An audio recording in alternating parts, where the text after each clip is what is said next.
Cześć, działamy z naszym busikiem dalej. Mamy już pomalowaną pakę, wyczyszczoną. Wszystko jest rozebrane do blachy, umyte.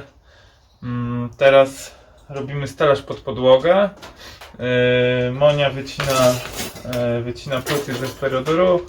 Ja kleję stelaż drewniany do podłogi z łat 20×30 cm, które odpowiednio przycięłem, pomalowałem impregnatem i teraz będę je kleił, a pomiędzy nimi będą właśnie płyty styrodurowe.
Mamy już stelaż pod naszą podłogę, ułożony, przyklejony. Teraz będę docinał płyty styrodurowe, tak aby wypełniły te puste przestrzenie i zrobiły nam dobrą izolację.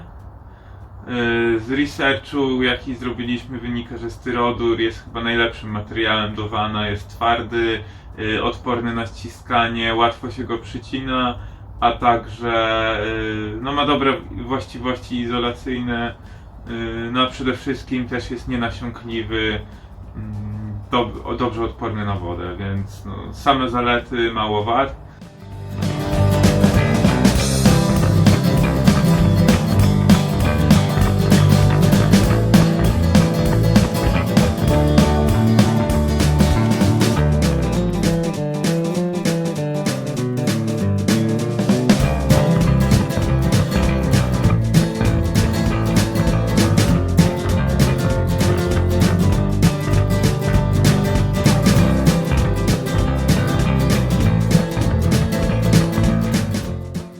Gotowe płyty przymierzyłem do stelaża przed przyklejeniem, następnie ponumerowałem, aby wiedzieć, gdzie która płyta ma być.